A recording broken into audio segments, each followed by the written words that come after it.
All right. Welcome to the Exitable Business Podcast. I'm Patrick Rogers, where we discuss how to create enterprise value all of the time, how to double and triple the value of your business now, not just when it's time to sell or you get an offer. This is episode number 11. And today we have the privilege to have Brian Leffler on the show. And Brian is the CEO of Instrumart. Welcome to the show, Brian. Hey, Patrick. How you doing? Awesome. Great to have you here. And a little bit about Brian. Brian graduated from Cornell University School of Engineering in 1988 and joined Instrumart in 2000. Prior to Instrumart, Brian ran his own computer software consulting business from 88 to 2000. Private pilot and has been flying for almost 40 years. It's something I'm actually studying for and going through right now. And Brian's also heavily involved with supporting Make-A-Wish Vermont and is actually a board member. Brian lives in Williston, Vermont with his wife and has 2 college-age children. And Brian, what I always love to do for our guests is to kick it off with one interesting fact, the icebreaker that not many people know about you. Okay, so I'm an engineer. I'm really interested in anything that goes. So I have my pilot's license. I like cars. I like boats. And then I do a lot of amateur endurance racing. And I've driven racetracks all around the world. I have a good friend who's a professional race car driver, so I get to go. And awesome. When you're driving really fast, it feels like you're out of control. And I love to give a hot lap to people who don't know what's going on. And then because they feel like it's out of control, but it's actually very, very in control. It's a real engineering exercise.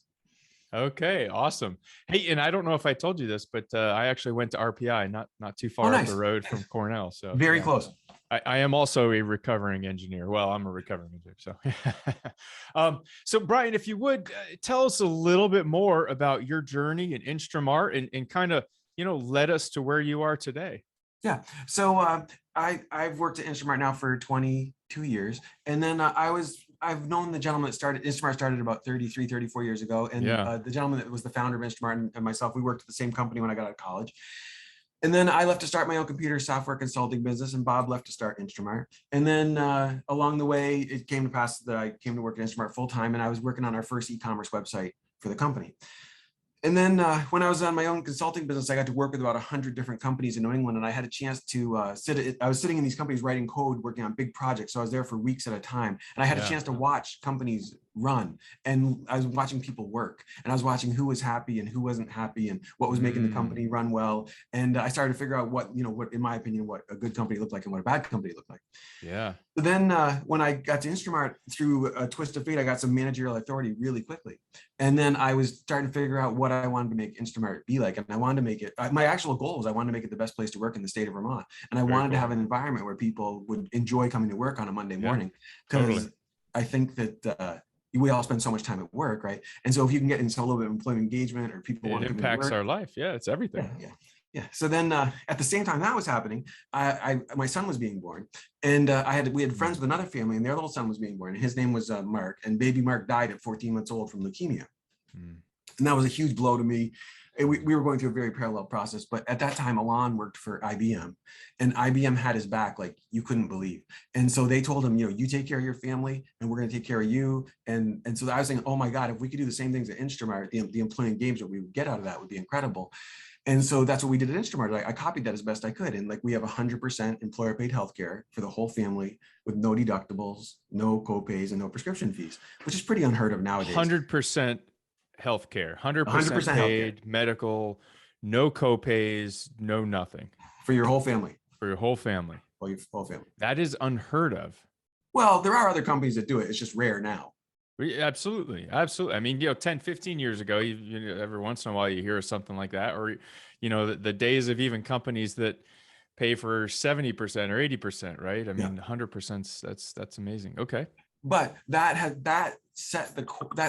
at Instrumart, we have an employee focused company. And so we take care of our employees, and I take care of our employees such that they take good care of our customers on their own. They want to do that. And that healthcare policy is the cornerstone of our employee engagement, morale, and efficiency, because we're doing a little bit better than $1 million revenue per employee, which is pretty good for a company in my industry. Wow. How many employees do you guys have? 65. 65. Wow. That's fantastic.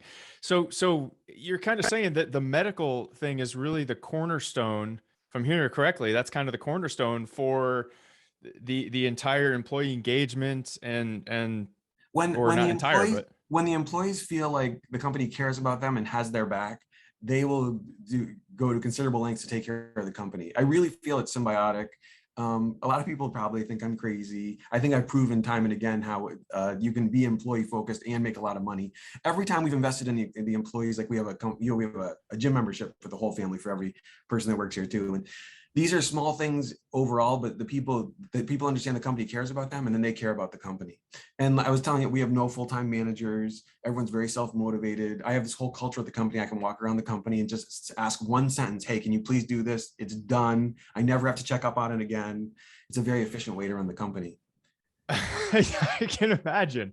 I mean, I would dig into this medical thing a little bit more. I mean, how did you come across when people look at the cost for medical, I mean, some companies don't even offer medical, period.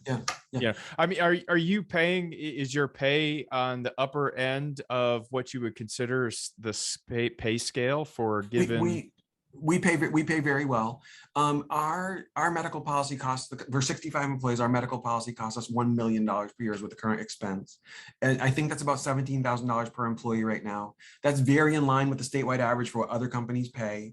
It might be a few $1,000s higher right now. I think 14.7 is the average. But for the amount we're investing that, we have incredible employee longevity. We have no employee turnover, like, I'm talking about 2-3%. We have no employee retraining costs.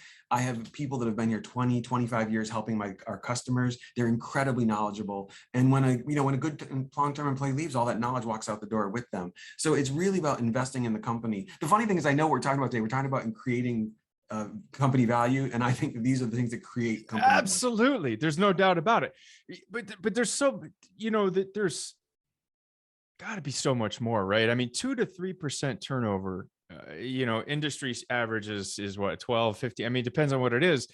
10, anything, below 10% is kind of best in class, right? So, so there's got to be more than just having an awesome medical offering for the company. I mean, I know there is. Yeah, it's really the company culture. I'm a big believer in company culture. Company culture is not what you talk about, is what you do. Okay. And then even circling back on the healthcare thing, I'm most proud of the company in the healthcare when someone's having a significant problem in their life.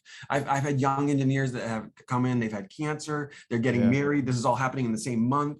They're on full pay. There's no medical. They don't have to pay anything for the medical at all. And the company's doing the right thing at these very difficult times in their life. I'm very proud of it. And it's all fixed cost to me. I mean, the company expenses of the company. Totally. Yeah, exactly. Yeah. So investing in the company, taking care of your employees. I really feel like my job is I'm very good at taking care of 65 families, and that's what I do every day. And of course, there's a bunch of other parts to being the president of the company. You all know that, but my job is to take the best care possible. And hiring executives is hard, because to hire an executive that cares is very difficult. Empathy is the key.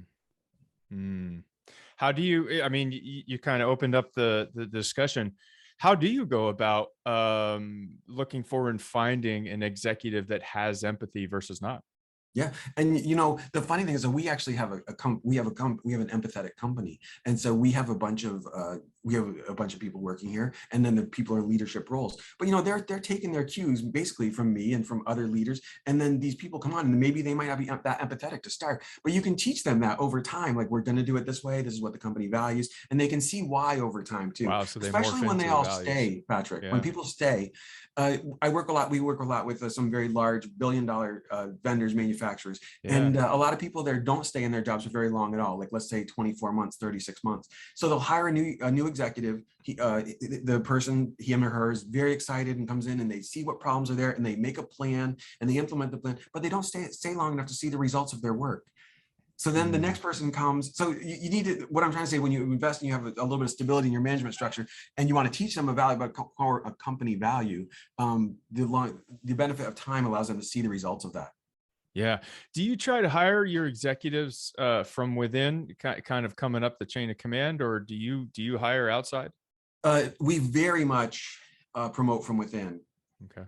Now, just recently, in the past few years, we have had some outside hires that have surprised us with how well it's went. I think in the past we were kind of afraid to hire from that side, but it is possible to find. The people you want to hire have good jobs at other companies. It is possible to find some of those people.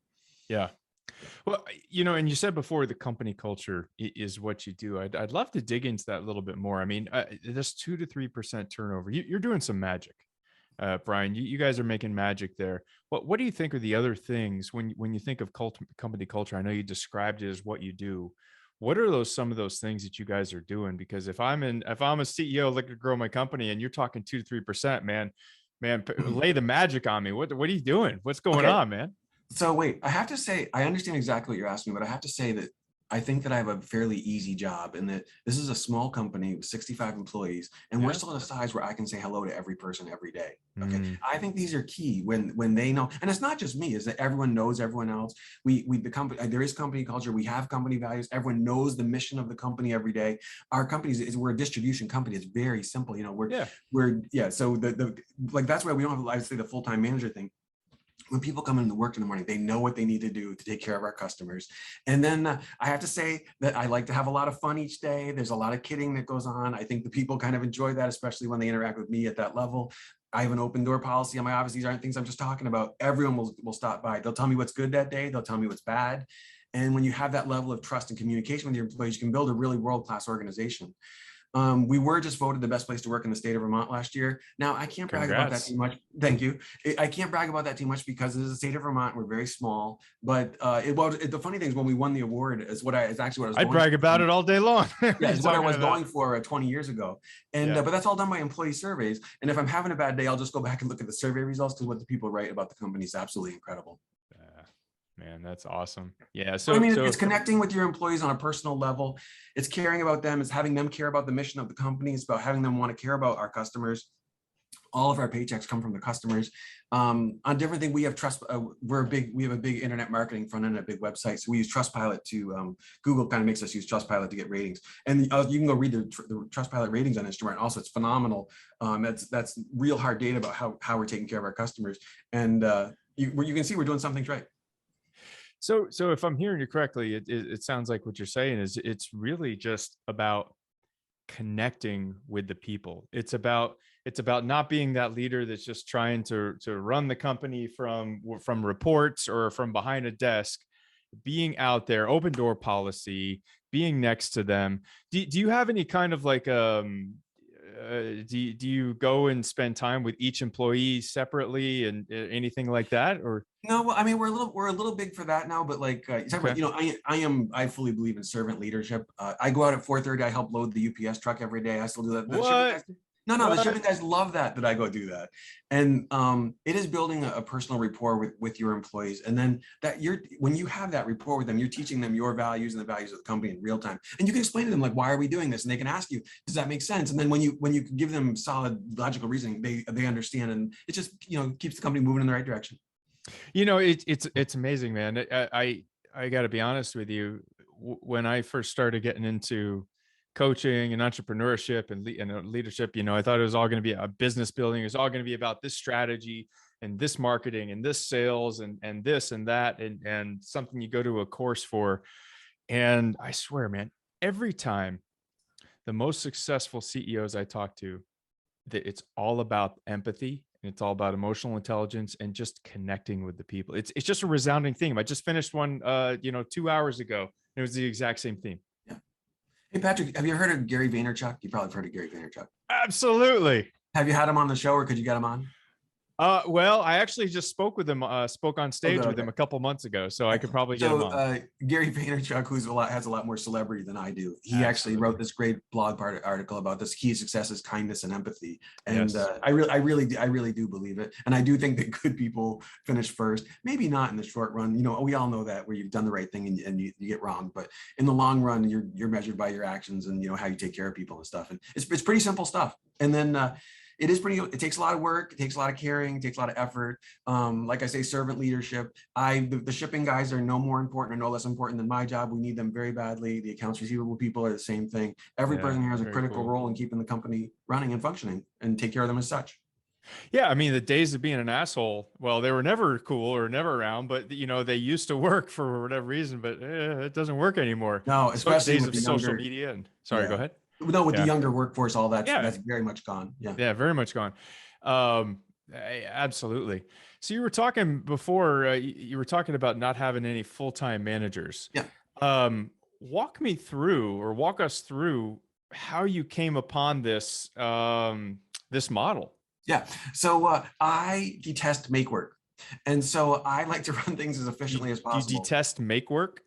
Yeah, I detest make work. I detest Okay. make work. Okay. Okay. And so I try to run everything as efficiently as possible. And that's another thing about having good company culture, is that like people know that I'm there to take away barriers from having them do a good job at their work, right? So like we don't have forms that need to be filled out in triplicate. And if you want to take time off, just take the time off. And I go on. But anyway, so we have all of our managers, all of our department leads are what we call player coach. So they work in the department, and they also manage the team members in their department. And like I have a friend here in Vermont that runs another business slightly larger than ours, and they have one full-time manager for every 8 employees.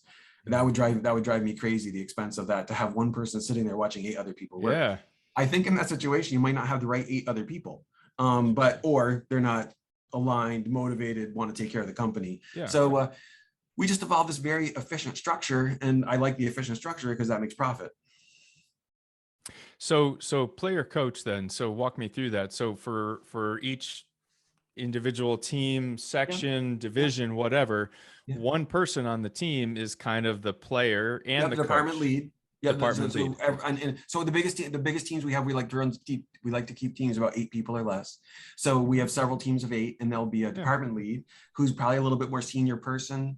They will be the team lead. They're responsible for the reviews, performance of their 7 team members, scheduling and things like that. And but so that, being honest, that takes them hopefully 1 or 2 hours a week. We actually have a hard time getting people to spend enough time being the department lead, but we work on that. And then the rest of the time they're right in the workload, helping our customers, doing the function of the department. And I actually think that makes them a more effective department lead, because they're doing the same work as their direct report. So everyone's in it together, and they can work on process improvements. This is a pretty common model though, Patrick, that you'll see. Sure. Yeah. But it's common, but most are not doing that. I know. Say 70-80% are not. Yeah. So at what point, I mean, you guys are obviously are you guys on a growth trajectory? I'm sure you are. At what point do you see yourself having to modify this at any point? So a funny thing is, I view the company in different sizes. So we're about a $60 million company right now, and we've had 2 record years of growth through post-COVID. We had a record year last year, and we're having a record year this year. So I've been here 20 years, I never thought we'd see 100 million in sales, and I think we'll get to 100 million in sales fairly soon. Yes. And for us, 100 million in sales is going to mean around 100 or 110 employees, give or take. Okay. And so like our current building, we can fit that. And I think we can easily scale the business to 100 million on their current management practices. We keep our teams about 8. So we'll sprout up a few more teams, and I don't like teams bigger than that. We could talk about that, but that's the only change I see. But also the core though is when you're taking care of people the way we do, the people are very self-motivated employees, don't need a lot of management, and so it's easy as we scale the company. And also we're not having tons of turnover, so the people that stay know what they're doing. Gotcha. Is there any kind of is there a bonus structure in place? Any kind of incentivization? And if you don't want to talk about it, we don't have to. I love to talk, because everything I do is counter. We have a very low bonus. We don't do much bonusing at Instrumart. So at our company, you get a $1,000 bonus on your employment anniversary, and you get a $1,000 holiday bonus. It's the same for everyone, and that's all you get. We pay people salaries. We pay people well. It's not our employees' problem when the company's doing well, and it's not our employees' problem when the company's doing poorly. No one's missing their bonus here and feeling bad about it. Gotcha. So a bonus, an annual bonus on their holiday, their annual holiday, basically. So on their anniversary date of their hire, $1,000. That's just a thank you. Yeah. It's, go buy a new bike, go do something nice for yourself. And the same thing, it's at holiday time. We do the same thing, and that's just meant to ease the burden of Christmas. Okay, cool. So they get very simple. They get $2,000 a year total bonuses. That's how much bonusing we do. Awesome. Yeah. So one of the other things you had talked about was some of your HR policies as kind of as something that you think has been a contribution to your guys' success. Yeah. When when I had my computer software consulting, I was sitting there watching companies run. And so I really think you can use HR and IT to competitive advantage. And I think that we've done that. And I think a lot of companies view HR and IT as cost centers, and I view them as profit centers. And so like you can have some very forward looking HR policies that are helpful to your employees, not punitive to your employees. You can have your HR people can be spending most of the time on helping your employees get better and succeed, as opposed to bookkeeping, management, remedial actions. And the same thing with IT. We heavily invested IT at Instrumart, and I think that's the reason our revenue per employee is so high. Buy the best IT systems you can, the best computers you can for your people. These are very, very small costs as compared to payroll. Wow. So you went heavy on IT. So you're talking automation, software, computers, anything that you can automate and save time. Yeah. And that's from my background. I'm a computer software guy. So I see, you hammer, nail, use the hammer and fix it. And so the company runs incredibly fast. And so we take care of our customers quickly. We ship quickly. People have when someone calls, all the information pops right up on their screen, everything, every phone call, who they talked to last time. And so all the information at people's fingertips. And so it makes the company very efficient and makes more profit. It's funny you say that. So my fiance works for the government, the VA, and they just upgraded to this new program. I won't say the name of the program, but anyways, they went out to bid, right? They got these 3 bids, and whatever billion-dollar implementation throughout, they chose the lowest bidder because it was the lowest bidder. And now they're implementing this thing, and it's literally during the test phase, it was actually shutting down all the computers, everybody's computer 2-3 times a day. And then now it's implementing it and doing it. And now they're at, it's still happening. It's going to get, and the cost is like 4 times what the actual cost for the project was on their payroll. And so just to accentuate your point, like you're spot on, you're going investing. It's an investment. It's not an expense. Yeah. And the same thing, like for instance, we have redundant fiber optic internet connections into the building. Every hour the phone is down here is worth $40,000. We're not going to, and even that, think about the payroll cost of people sitting, 65 people sitting for 1 hour doing nothing. I can't tolerate anything like that. So just the redundant, in the year 2022, this stuff is very easy to get: redundant internet connection, firewall, phone system. It's good stuff. Yeah. Yeah. So if you would, on HR policies, can you give us a couple examples of some of the HR policies that have been significant? We don't use paid time off. We don't accrue time off. We don't pay for unused time off. We don't really have to keep track of time off. No paid time off. Or you don't keep track of paid time off. What we do is, if you're feeling well, please come to work. If you're not feeling well, please stay home. If you'd like a vacation, ask your department lead or schedule it with your department lead. And so that's the policy that we have. It works really, really well. You'll have people that want to use it a little too much. So what it's meant so you'll hire a new employee and you give them 10 days a year off, right? So they're very constricted by that. But in that year, they're getting married. So in that first year, they wanted 16 days off. Let them have 16 days off in the first year. It's okay. The following year, if they need to make up, so people's need for vacation time over the different years of their life varies. And so we're just trying to be accommodating to that. But it's more like, that policy is simple, but it's just like treating people like an adult. So, okay. So totally get it. You're treating him like an adult, which is what we all want. We all would love to have that trust. They don't want to be micromanaged. They want to be treated like an adult. Yeah. Okay. So when someone starts at your company, do they get the standard 2 weeks of vacation? No, on that first year, they could use as much as they wanted, but if they take 7 weeks in their first year, their department is going to talk to them and say, hey, if everyone in the department was taking 7 weeks, that wouldn't work for everyone here. So they would never let it get that far, Patrick. And once they've scheduled 3.5 weeks. How do you have those? I'm just, I guess I'm just so regimented. This is my engineering mind, engineering mind coming back. Like, where do you draw the line? How do you manage that? Yeah. Well, anyway, it's pretty easy. So basically we run a filter. We do have HR software. It's called Bamboo HR. It's good stuff. And then once anyone's on a run rate of over 160 hours a year on a run rate, that comes up on a report, and we're watching that, and we'll lead it. Most of the time we know exactly what's going on and why they're using that much. And that can be a 25-year employee, that can be a trip to Italy, that can be you name it. And then this is of 65 people, we have to talk to 3 people a year about this. Gotcha.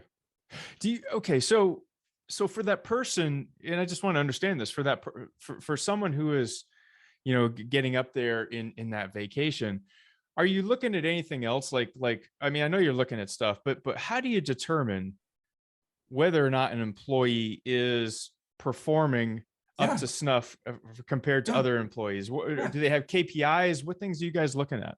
So because we have this big, we have this big IT stack I'm telling you about, we have KPIs on everything. But love it. Okay, there it is. But I actually find that I don't pay attention to the KPIs that much. But of course, of course, we have the data. My biggest problem is that the company is incredibly generous and takes care of the people, and you know the people that are giving back of equal measure, and you also know the people that aren't giving back in equal measure. And so what happens is the people who are a little bit more takers or are taking advantage of the system's been provided here, we find those people fairly quickly, and they usually don't last, sadly, and it's because the other employees won't tolerate it. Wow. Yeah, so it's the inside everyone's police protecting officers. The inside police officers. And then it's really been interesting because the inside police officers, it's never been something on my radar that I've had to worry about. It's just always been brought to my attention. And then I'm not saying we've let people go, and it's difficult decisions, but most of the time, whenever we've let someone go for this reason, it's been clearly apparent what was happening and why.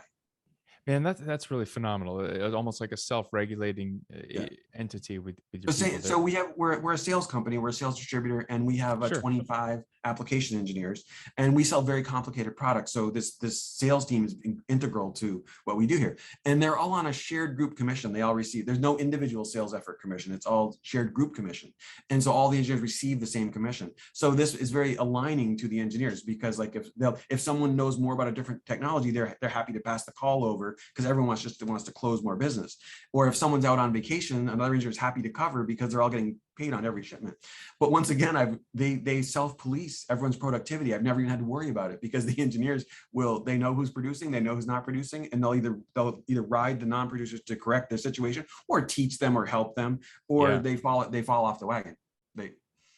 Wow. Yeah, that's amazing, man. That's just That's been very aligning for our company to have these shared group commission.